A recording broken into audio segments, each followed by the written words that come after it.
Hi, welcome back to Operation Reconciliation, where we are here to talk about Black love. Is it dead or is it alive?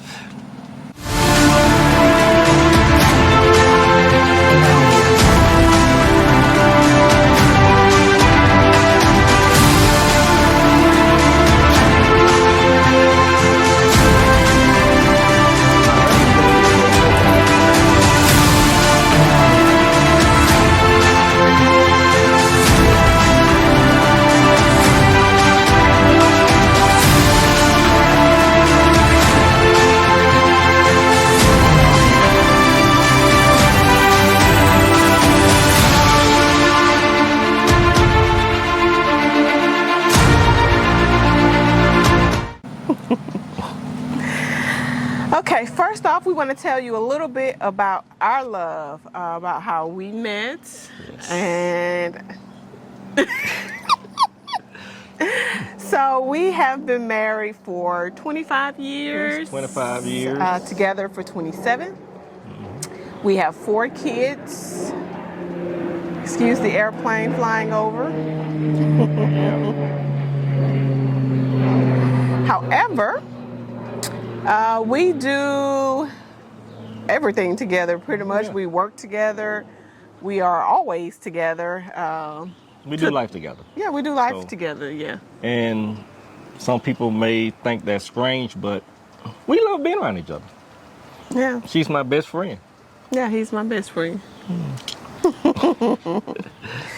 He's the one that, gives me the straight talk when I need it. He's the one, that I share, my deepest, darkest secrets with. And I know, for some people, they don't have that in their marriage. They don't have that in their relationships, but it can happen.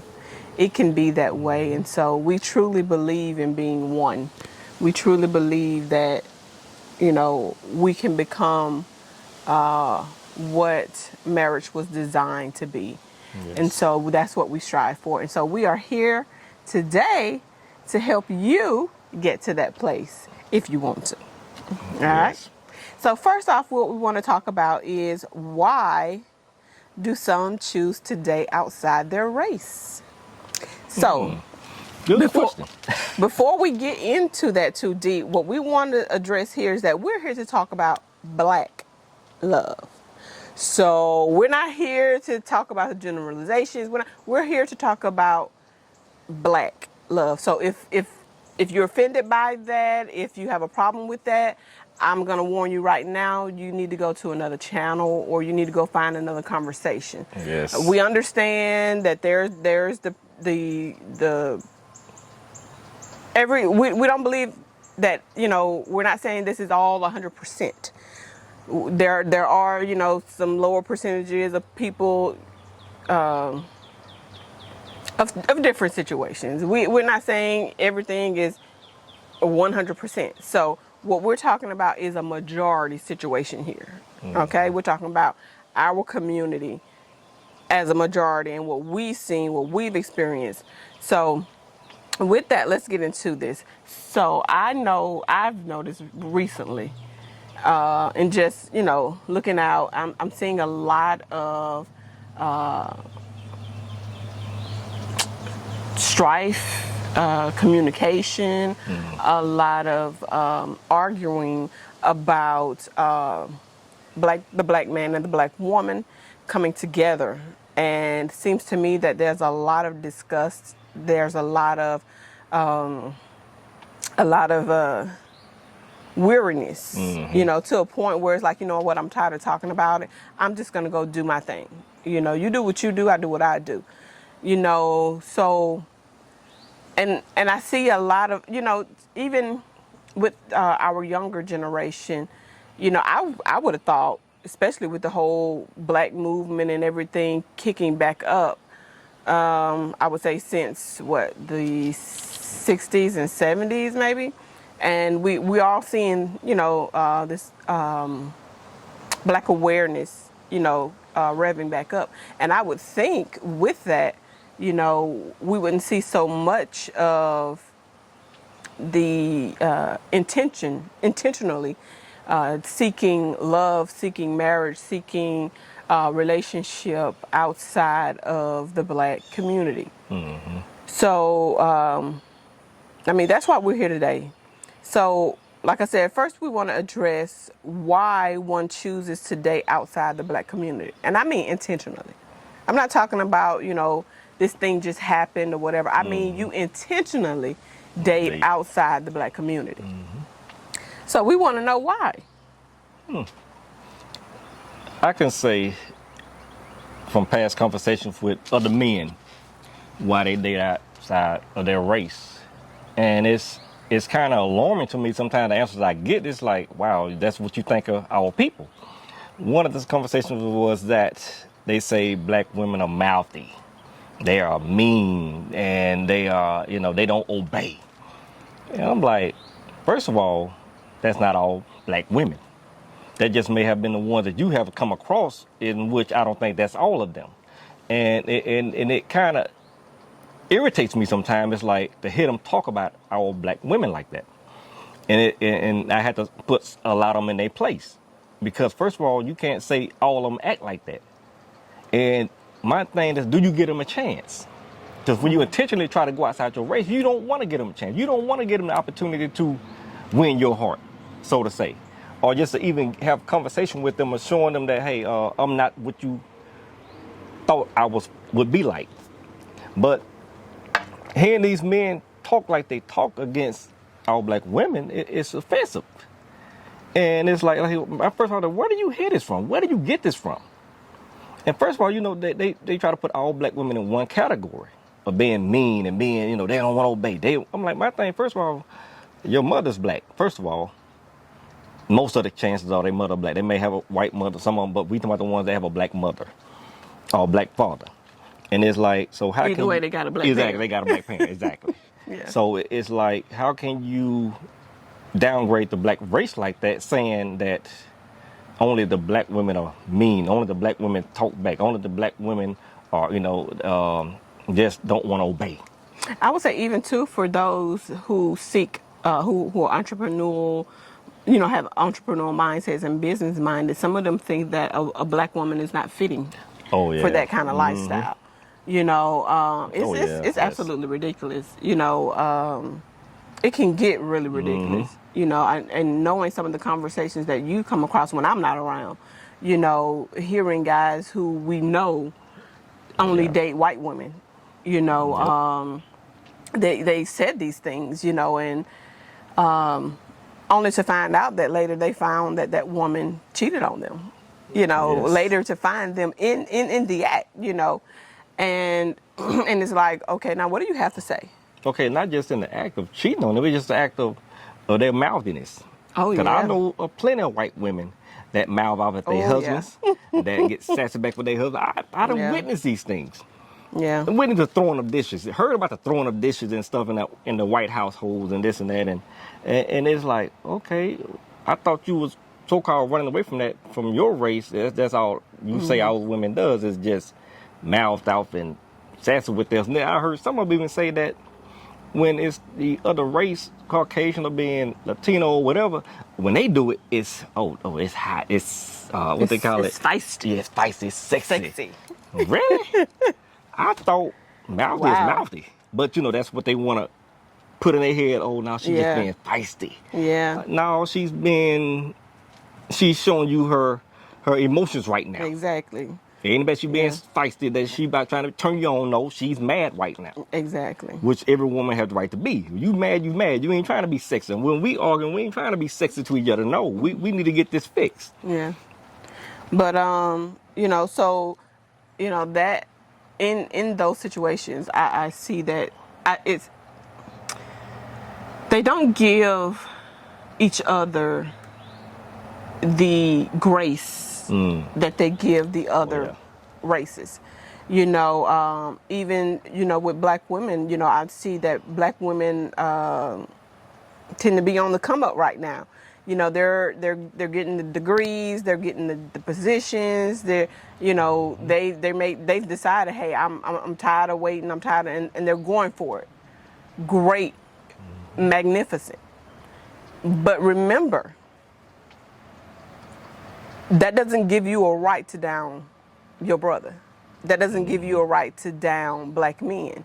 You know, and Yes. sometimes I know I also have a women's ministry, and some of the things I hear them say, I've heard them, some of them say who are learning, you know, they don't want a man making less than them. They don't want a man, you know, equating his income to his drive, and having to correct that and let them know, now if you're going for the man's job, then remember you may have to end up, you know, footing most of the bill in the relationship.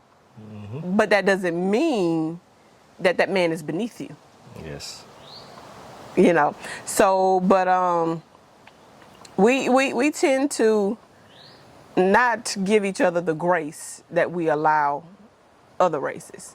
You know, so another thing we want to talk about is, well, I want to say this. You know, some people say, and I know there's the whole thing of, oh, you can't help who you fall in love with. You can't help it. Yes, you can.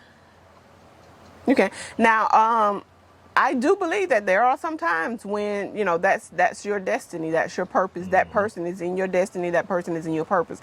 But there are those of you who intentionally go to certain places, put yourself in certain environments because that's what you're seeking. And you're seeking that because you feel somehow it's better. And particularly, I want to talk about, I want to go here with the black men when they make, when they, you know, reach success. And the sad thing about it is we are still having this conversation. Yeah. I've heard this conversation from the women who, you know, come before me, you know, and from older generations, and we are still here Same having old this same conversation. Oh goodness, get my words out. But and then we have the audacity to and well, not audacity, but we're constantly dealing with the economic situation.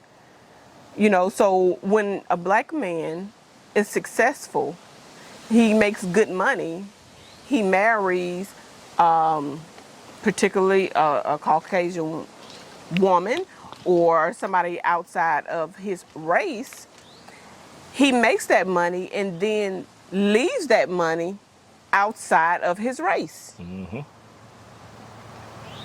The black dollar is then turned back over to, a lot of times, your oppressor. See, we gotta think. Yep. We gotta think, and quite often it leaves their family in positions where, you know, their parents, their family members who could have benefited, because you can't take it with you. Yeah. But the rest of your family that could have benefited from your success, you've just turned that back over into the hands of, most of the time, your oppressor, because, you know, quite a few, if they weren't directly involved with slavery, you know, somehow they had something in, you know, some part in there. But that's resources that have left the black community. And you keep seeing it on a repeat basis. What do you think is going to happen? You know, instead of helping our community, the black love and black marriage is a basis of our community. You know, we believe if you save a family, you save a nation. Yes. You know, so how do we expect to prosper or to come up if we're constantly sending our resources out? And we talk about that. We talk about spending the black dollar, you know, in other businesses and all of that. But I want to bring to you, are you sending the black dollar out through your marriage? Through your situation? I am not, you know, against interracial marriages. We are not against interracial marriages. I'm against those who seek it.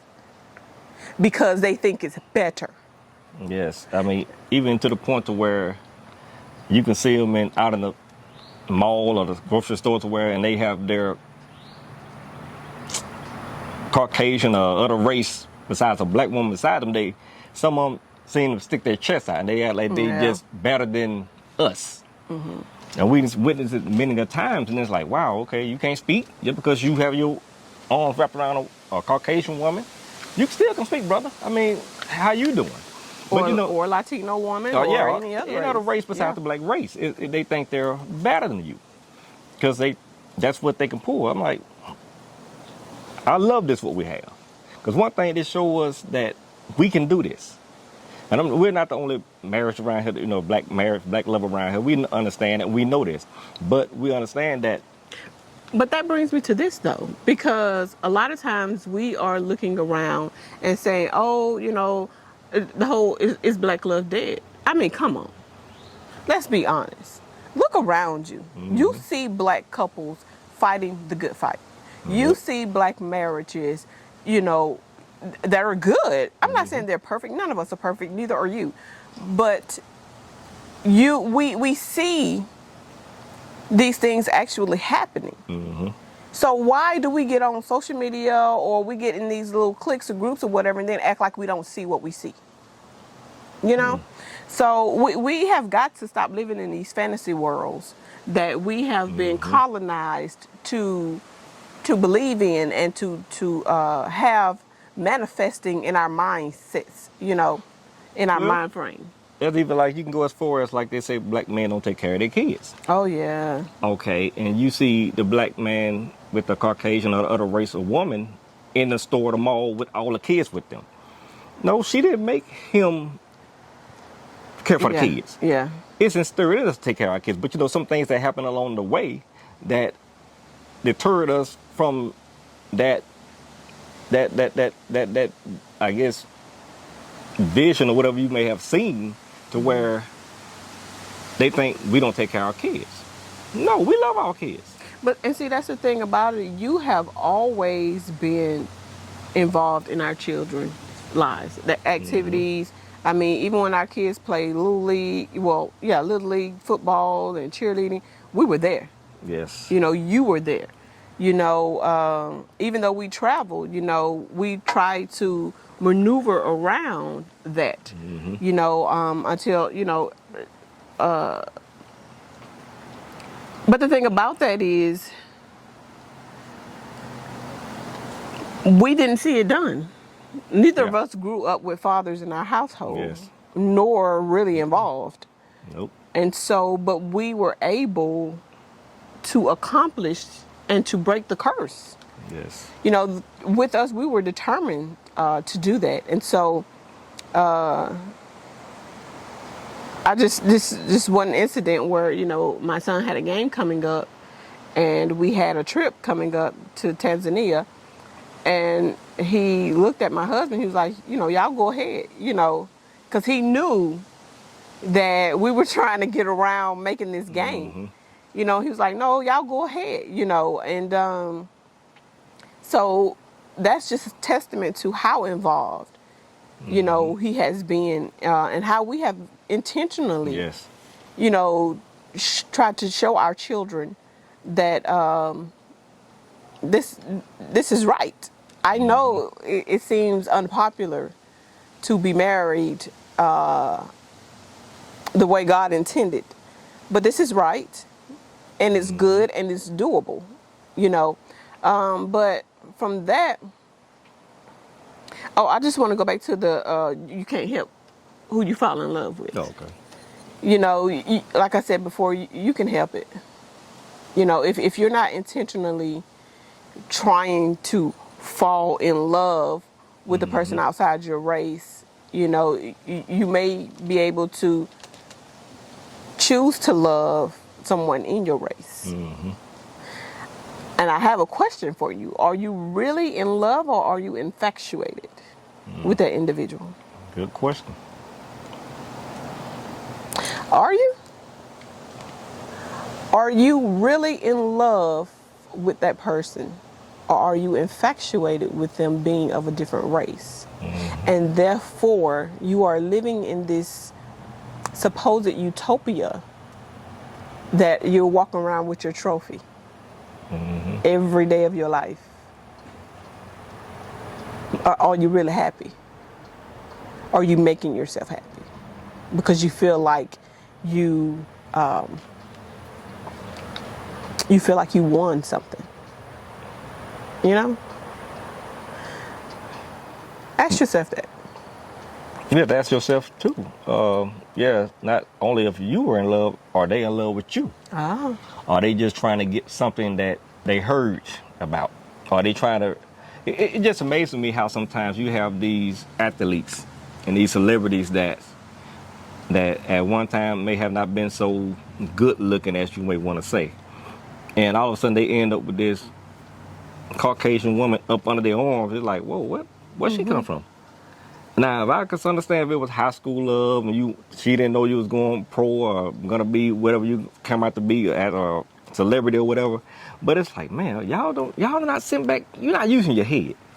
You just seeing what came available to you all of a sudden.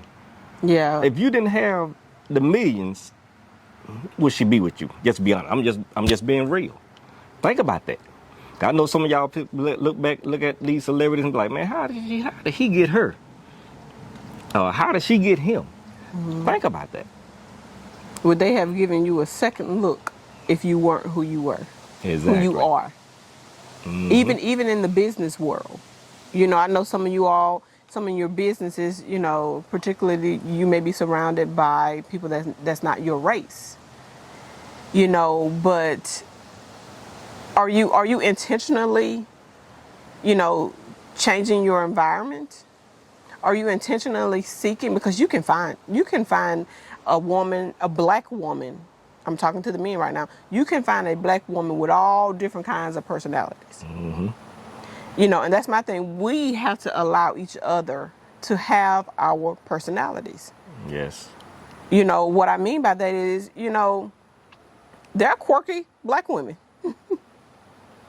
There are nerdy black women. If you want a nerdy, if that's what you want to call them, they are there. If you want a woman who loves to be at home, they are there. Yes. If you want a woman that is business minded, she's entrepreneurial, they are there. If you want a feisty woman, she's there. They're there. But don't don't compare her weakness to another woman's strength. Don't compare his weakness to another man's strength. Black love is alive. Yes, it is. It is. And through all we have been through, it's absolutely amazing that it still is. It's amazing that it still is. We're great. Yes. We are great. We're great people, great individuals, great families. We raise a lot of these other cultures' families. Are you kidding me? Exactly. A lot of black milk are running through these people's veins.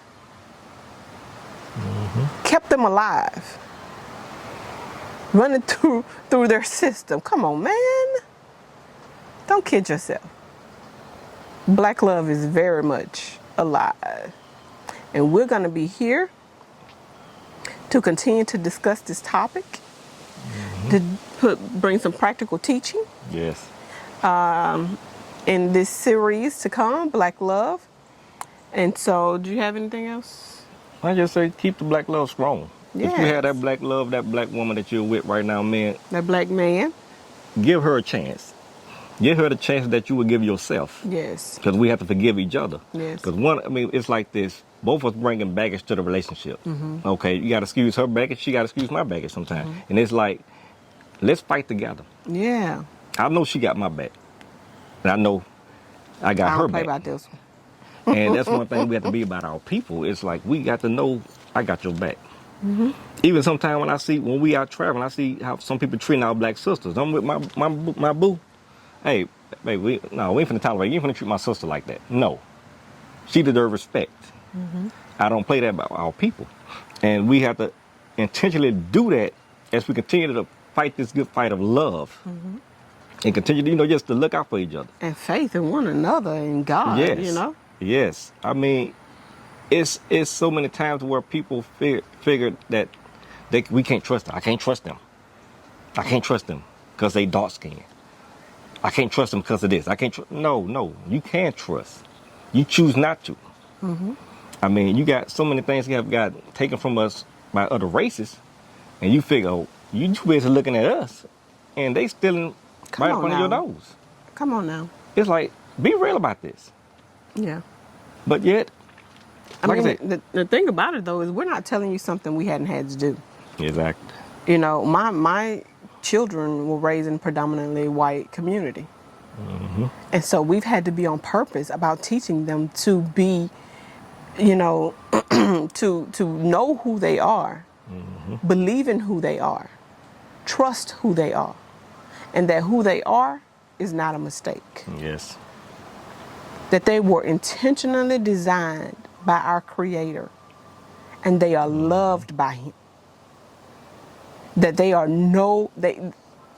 not lower than any other person on this earth. We've had to be intentional about that. And we've had to be intentional about teaching and showing them black love. And we have to be intentional about teaching them how to carry themselves around other races. No, you look them in the eyes. You don't have to look down when you're talking to them. No, we don't play that. You're a man or you're a woman just like they are. You look them in the eyes. But, okay, so before we go into any other topics that we'll bring up later, it was good talking to you. Yes. I hope it was good for you listening to us. So with that, we are going to anyway, yes. Drop your comments below. And also, if you have any suggestions or any topics you want us to cover about black love and the black family, drop them down below. Remember to subscribe, share, like, yes, comment, yes. And we are out. Bye.